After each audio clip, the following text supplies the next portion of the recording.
किसी भी समाज का आईना होता है उसका साहित्य।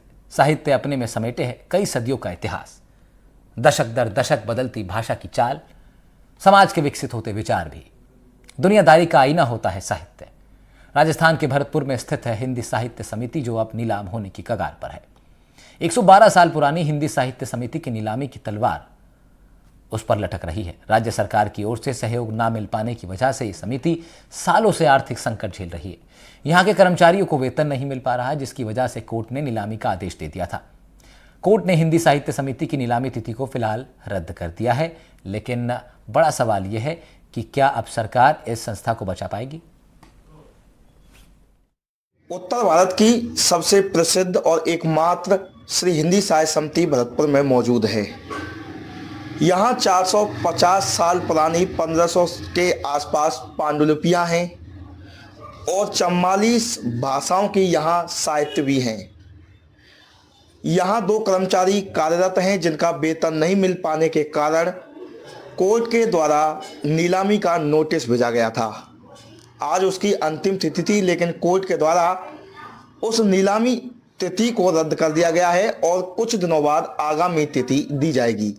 मेरे साथ में मौजूद हैं महेंद्र सिंह सिकरवार। उनसे बात कर लेते हैं कि श्री हिंदी साहित्य समिति का उस समय का जो संचालन था कैसा था, इस समय नीलामी की कगार पर क्यों पहुंची है। सर, मैंने सुना है आप पदवी रहा है आप पर श्री हिंदी साहित्य समिति का। देखिए, मैं श्री हिंदी साहित्य समिति का पुस्तकालय मंत्री रहा हूँ जी, और लगभग 40 वर्ष पश्चात मेरे कार्यकाल में श्री हिंदी साहित्य समिति का भौतिक सत्यापन भी हुआ है जी। उस समय जब भौतिक सत्यापन में जब हमने पाया, मैं 13 ही विभागों का भौतिक सत्यापन कर पाया था जी, तो करीब 5500 से अधिक जो है बहुमूल्य जो आउट ऑफ प्रिंट जो पुस्तकें हैं वो गायब हो चुकी थी जी। और बाद में फिर वो प्रबंधकारिणी के लोगों ने मुझे हटा दिया था। वो उनका अपना निर्णय था। लेकिन सबसे बड़ी बात यह है कि उस समय जो प्रबंधकारिणी जब बनी थी हमारे समय में, निर्विरोध चुनाव हुए थे लाला प्रेमचंद जी और मास्टर हरवंश सिंह जी के सहयोग से जी। तो वो ये श्री मोहन वल्लभ जी ने उस समय ये संकल्प लिया था कि मैं 1 वर्ष के अंदर अगर ये, क्योंकि विषम परिस्थितियों में वो कार्यकारिणी बनी थी, क्यों आर्थिक तंगी से जूझ रही थी, और परम आदरणीय श्री दौलतराम चतुर्वेदी जो थे हमारे डायरेक्टर रहे उसमें आयुर्वेद के राजस्थान सरकार में, तो वो ऐसे योग पुरुष भी जो है वो वहाँ से इस्तीफा देकर आ गए। तो उन्होंने हम सबको बुलाया था। मुझे तो व्यक्तिगत रूप से बहुत ज़्यादा लाड़ करते थे वो। तो उस समय की स्थिति ये थी, लेकिन वहाँ फिर राजनीति होने लगी जी। और वो जो कुछ भरतपुर के ऐसे प्रभावशाली लोग हैं, भरतपुर कलेक्टर ने भी उसमें बाकायदा इंगित किया है अपनी रिपोर्ट में, जो माननीय मुख्यमंत्री श्री वसुंधरा राजे जी थी जी, जी। तो यहाँ से कलेक्टर ने वहाँ के प्रशासन को जब पत्र भेजा है तो यहाँ की वस्तुस्थिति से अवगत कराया है। तो बाकायदा कलेक्टर भरतपुर ने उसमें ये अपनी ओर से राय दी है गवर्नमेंट को कि भरतपुर के कुछ प्रभावशाली लोग घात लगाए बैठे हैं और इस श्री हिंदी साहित्य समिति को एक व्यावसायिक रूप में परिवर्तित कर देना चाहते हैं। तो उन लोगों की, जैसे श्री सनातन धर्म स्कूल को जो है बीच के मध्य जो था ऐसे सूरदास गेर में, वो इतना अलौकिक स्कूल था जिसमें बड़े बड़े शिक्षाविद रहे, श्री हीरालाल सरोज जैसे, तो मधुकर जी भी थे वहाँ। तो वो सब हम उसको नहीं, जो है हमारी राजनीतिक इच्छा शक्ति कमज़ोर होने के कारण उसको स्थापित नहीं रख पाए। और वही जो ताकतें जो थी वो श्री हिंदी साहित्य समिति को खुर्द-बुर्द कर देना चाहती हैं, आज भी उसी में सक्रिय है। एक तो वो लोग थे कि जिन्होंने इसके संचालन के लिए 3-3 दुकानें दान में दी कि जिससे इसके खर्चा आदि के लिए व्यवस्था होगी। और महारानी राजमाता गिरिराज कौर ने उस समय 1912 में जब स्थापित हुई थी और यहाँ जो थी, तो उन्होंने खजाने से 5000 रुपये चांदी के उस समय दिए थे। और उनका विशेष जोर था कि बालिका शिक्षा के ऊपर, दूसरा विधवा विवाह क्या पुनर्विवाह के लिए। दूसरा तीसरा जो है ये है कि जो बालिकाओं के जो नाबालिग बच्चियों के जो विवाह होते थे तो उन पर रोक लगाने के लिए उन्होंने बाकायदा राज्य से कानून बनवाए थे। और सर ऐसी क्या वजह आ गई जैसे 2 कर्मचारियों को वेतन नहीं मिला, ये कोर्ट के द्वारा नोटिस भी दिया गया सर नीलामी के लिए, आज उस स्थिति को रद्द भी कर दिया। सर क्या वजह है, क्या राजनीतिक लोग हैं जो इंटरेस्ट नहीं ले रहे, प्रशासन भी इंटरेस्ट नहीं ले रहे, क्या वजह से कि सर बार बार नीलामी की स्थिति आ जाती है? इसमें मुख्य रूप से तो जो प्रबंधकारिणी के जो लोग थे अब तो देवभंगत हो गए बहुत से जी, तो वो लोग पूर्ण रूप से दोषी हैं, क्योंकि मेरे कार्यकाल तक 2,70,00,000 रुपए के आसपास आ चुका है जो सरकारी मदद थे में आया, लेकिन इन्होंने क्या है कि उसका सही सदुपयोग नहीं किया और वो कर्मचारियों के मध्य जो है पैसा ना जाकर के कहीं अन्य मदों में चला गया और उसका किसी ने कभी कोई हिसाब किताब नहीं दिया। तो दूसरी तरफ एक बार सरकार ने बाकायदा जो है एक प्रपोजल भेजा था कि भाई जो अनुदानित संस्थाओं में जो कार्यरत कर्मचारी है वो उनको सरकार अपने यहाँ मर्ज कर रही थी, तो हमारे यहाँ से इनको नहीं भेजा गया। मैं जब प्रबंधकारिणी में था तो मैंने खूब इनका जो पुरजोर विरोध किया, भाई इनको भेजो, क्या जरूरत है इतनी भारी भरकम राशि रखने वाले कर्मचारियों की, यहाँ कोई ज़्यादा काम है नहीं भाई, 2 घंटे सुबह 2 घंटे शाम को 4-6 घंटे का काम है और उसमें कोई ऐसा बड़ा कार्य है नहीं। तो उसमें ऐसे पढ़े लिखे एक कर्मचारी की तनख्वाह में 4 जो है पढ़े लिखे बच्चे जो कंप्यूटर भी जानते हो वो रखे जा सकते हैं, लेकिन उनका तो एक ही मकसद था कि इसको व्यावसायिक रूप में परिवर्तित करना है या मार्केट बनाना है। तो वो देवयोग से उनकी मंशा पूरी नहीं हुई और महाराजा साहब भरतपुर उसमें अपनी रुचि दिखाई, क्योंकि उनके पूर्वजों के द्वारा ही वो स्थापित रही। राव राजा रघुराज सिंह जी के पिता बाबा साहब का बहुत बड़ा योगदान रहा। तो इन सब लोगों की ये मंशा थी भाई ये जो हमारे उत्तर भारत की ऐसी समृद्धशाली जो साहित्यिक संस्था है, क्योंकि राजपूत आने में उससे पहले कोई संस्था नहीं थी जी, और यहाँ मदन मोहन मालवीय जी की प्रेरणा के फलस्वरूप जो भरतपुर रियासत के रत्नाकर शास्त्री जी जो यहाँ न्यायाधीश थे उन्होंने हिंदी भाषा को उसमें न्यायालय के कार्यों में शुरुआत की थी और वहाँ उस समय फिर सबको जो है वो हिंदी पढ़नी पड़ी थी। तो ये तो एक अलौकिक संस्था रही है जिसने देश की जागृति के लिए बहुत बड़ा कार्य किया है। यहाँ बड़े बड़े क्रांतिकारियों के जो वार्ता हुआ करती थी, उनके कार्रवाई विवरण आदि के सारे जो रिकॉर्ड्स थे, महाराजा सूरजमल के समकालीन जो सूदन की जो पांडुलिपि थी जिसमें क्या नाम है जो स्वर्ण धातु से लिखी हुई सोने के पन्ने जैसी और भी बहुत सी थी दुर्लभ, वो सब गायब हो गई। 3500 जो रिकॉर्ड मिलता है, मैं जो मेरे पास जो मैं आपको दे सकता हूँ, 3500 पांडुलिपियाँ थी हंसले के, आज 1275 रह गई, कहाँ चली गई?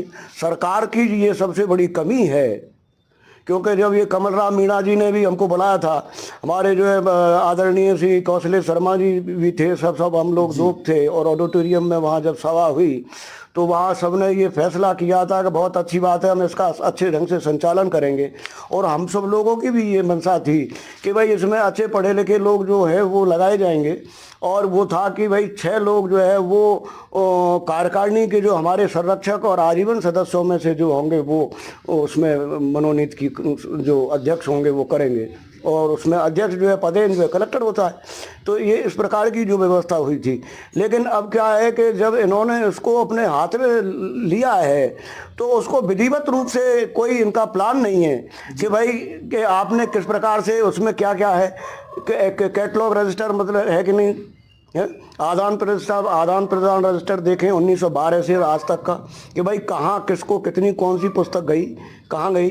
हमारे गजेटियर्स गायब हैं, जो 1900 से 1929 तक के जो गजेटियर्स थे, जो एक इतिहास का एक इतिहास की वस्तु है, जो महाराजा किशन सिंह का स्वर्णकाल जो कहा जाता है, जो वो सब चीज़ें कहाँ चली गई। ऐसी अनेक वस्तुएं हैं। तो उसके लिए जो है पूर्ण रूप से पूर्व की जो प्रबंधकारिणी है वो दोषी है। उसी की बदौलत ही तो जो की गई समस्याओं के कारण ही तो ये स्थिति आई कि सरकार के संरक्षण में जो है वो भेजी गई, और उसमें हमारे महाराजा साहब का बहुत बड़ा योगदान रहा और उनकी जो मंशा थी वो बहुत ही सराहनीय थी कि भाई इसका उद्धार होगा। लेकिन अब सवाल ये है कि अब सरकार भाजपा की आएगी। जी। सीएम भी सर भरतपुर जो भजनलाल शर्मा है उनका गृह जिला भी भरतपुर है सर, तो अब क्या उम्मीद रखते हैं सर उनसे कि ये जो नीलामी की बार बार जो तलवार लटकती है सर? भजनलाल शर्मा जी से तो मैं व्यक्तिगत रूप से बहुत आस रखता हूँ, क्योंकि वो ईश्वर की कृपा के फलस्वरूप इस पद पर पहुँचे हैं और एक सकारात्मक सोच का व्यक्ति जो है वहाँ उस मुकाम पे गया है जी। तो भरतपुर का अब विकास नहीं होगा तो कब होगा? सर जैसे मान के चलिएगा ये नीलाम हो जाती है तो सर जैसे बुजुर्ग हैं या लोग भी मान लीजिए आम जन है, जो रेगुलरिटी बनी हुई है सर नीलाम जो श्री हिंदी साहित्य समिति जाते हैं वो, तो सर कहीं ना कहीं व्यवधान पैदा होगा। नहीं, व्यवधान तो पैदा होगा ही, लेकिन सबसे बड़ी तो हमारी बदनामी होगी कि भाई एक ऐसी समृद्धशाली जो भारत की जो है संस्था और गलत प्रबंधन के कारण जो है वो नीलाम हो रही है, और उसका सही ढंग से जो जिस ध्येय को लेकर के रक्षण और संरक्षण का जो वचन दिया था उससे ये जो हाकिम है वो मुकर रहे हैं, तो इससे बड़ा क्या दुर्भाग्य होगा। इसलिए मैं तो भजनलाल जी से ये आग्रह करता हूं कि इन हाकिमों पे थोड़ा जो है वो अंकुश लगाएं और इनकी नियमित जो है ड्यूटी लगाएं और वो बाकायदा विधिवत रूप से उसका जो है वो प्रपोजल बना करके और उसको हैंडओवर करावें कि भाई कौन सी चीज़ है कौन सी नहीं है, स्टॉक रजिस्टर है, आदान प्रदान रजिस्टर है, ये सारी चीज़ें होनी चाहिए जिससे कि ये पता लग सके कि हमारे पास क्या चीज़ है क्या नहीं है। सर दूसरी बात ये कितनी संपत्ति है। आप सर लंबे समय से जुड़े हुए हैं, आपके समय सर संचालन अच्छा होता था, सुबह 7:30 बजे के आसपास खुल जाती थी श्री हिंदी साहित्य समिति है सर, अब तो टाइम टेबल भी सर डगमगा गया है, 10 बजे 11 बजे खुलती है सर। देखिए इसमें बहुत विद्वान लोग रहे जी। इस संस्था को जो स्थापित कराने वाले लोग थे वो बहुत विद्वान लोग थे और उनका बहुत विशाल हृदय था और उन्होंने उसको अपने खून पसीने से सींचा जी। लेकिन बाद में कुछ ऐसा हुआ कि यहाँ राजनीति होने लग गई, जातिवाद होने लग गया और उसमें एक कभी किसी जाति का कोई अध्यक्ष बन जाए, कभी किसी जाति का अध्यक्ष बन जाए और उसको एक साहित्यिक संस्था ना रह करके और उसको एक अलग प्रकार की संस्था बनाने का एक बहुत लंबा जो है एक सुनियोजित षड्यंत्र रहा है। तो ये कह सकते हैं स्थानीय राजनीति की भेंट चढ़ रही है ये। स्थानीय राजनीति की तो भेंट चढ़ी रही है। भरतपुर की आज स्थिति यह है कि जो पट्टे मांगे जा रहे हैं, वास्तविकता बात यह है, मैं तो बहुत खुलेआम कहता हूँ कि इसमें बहुत बड़े रसूखदार लोगों के कब्जे हैं। ये 300 फुट चौड़ी खाई थी रिकॉर्ड में, मैं बता सकता हूँ, कोई बात कर ले जितना कोई ज़्यादा रिकॉर्ड बनाई हो। हाँ, तो 300 फुट चौड़ी खाई की आज कहाँ है? इसमें आप देखिए, सर्वे करिए, किन किन के शोरूम बने हुए, बिल्कुल किन किन के होटल बने हुए, डंडा पे किस किस का कब्जा है। मेरा यही अंतिम सवाल है सर कि जो श्री हिंदी साहित्य समिति है, भरतपुर की विरासत है, उत्तर भारत की सर एक अच्छी पहचान रखती है उत्तर भारत में सर, इसको क्या अब प्रयास करेंगे, कैसे प्रयास करने चाहिए, क्या आप कहना चाहेंगे कि जिससे ये हमारी जो विरासत है बचाई जा सके? मैं तो माननीय भाई सुभाष गर्ग जी से ये आग्रह करूँगा कि आप विधायक हैं यहाँ के और प्रभावशाली मंत्री रहे हैं, आपको सारी चीज़ें पता है और आप शासन प्रशासन पर दबाव की राजनीति बनाना भी जानते हैं, तो आप इन पे दबाव बनाएं और भजनलाल जी से मिल करके और इसका समाधान कराएं और विधिवत रूप से इसको संरक्षण प्रदान कराइए जिससे कि ये हमारी समृद्धशाली गौरवशाली संस्था जो है बच सके। देश विदेश के लोग यहाँ आते हैं। एक जो है वो मिस्टर इयान, एक एसोसिएट प्रोफेसर थे मिस्टर इयान रिचर्ड विल्सन, वो यहाँ आए और 8 महीने भरतपुर के पूरे उसमें रहे और भारत का भ्रमण किया जहाँ जहाँ महाराज सूरजमल जी का और उनका जो विस्तार था। क्योंकि आपको आश्चर्य होगा कि केदारनाथ पर भी भरतपुर हाउस बना हुआ है जो महाराजा सूरजमल जी के द्वारा उस समय निर्मित है। तो ऐसे जो देश धर्म की रक्षा करने वाले ऐसी जो गौरवशाली जो हमारा इतिहास है उसको एक मिटाने का सुनियोजित षड्यंत्र है। तो मैं तो हमारे स्थानीय राजनीतिज्ञों से ये आग्रह करता हूँ कि आगे आकर के, जिसमें भाई शैलेश जी हैं वो इस वक्त ताकत में हैं, दोनों मिल करके महाराजा साहब हैं, तो ये सब महाराजा साहब ने तो पहले ही बहुत बड़ा इसको, लेकिन अब आज वो नहीं है सत्ता में, लेकिन उनका पवित्र प्रभाव तो है। तो ऐसी सूरत में सुभाष गर्ग जी को आगे आकर के और सरकार ने जो राशि जो बजट 5 करोड़ का दिया था, दिया जिसमें है। से 1 करोड़ 11 लाख रुपए ही आए हैं सर। हाँ दिया है, तो उसके अनुसार इनको यहाँ से विदा करें कर्मचारियों को, और दूसरे नए जो हैं युवा बच्चे रखें, क्योंकि ऐसी भारी भरकम राशि के कर्मचारियों की अब आवश्यकता है नहीं। और फिर जब सरकार में चली गई है तो सरकार के अपने वहाँ फिर तरीके से खड़ी है। बिल्कुल सर। तो ये मेरे साथ में महेंद्र सिंह सिकरवार थे और ये बता रहे हैं कि श्री हिंदी साय समिति का जो संचालन है वो ढंग से नहीं हो पा रहा है और स्थानीय राजनीति की यह भेंट चढ़ रही है। यही वजह है कि बार बार कोर्ट के द्वारा नीलामी के लिए नोटिस भेजा जाता है। भरतपुर से एनडीटीवी के लिए ललितेश कुशवाहा।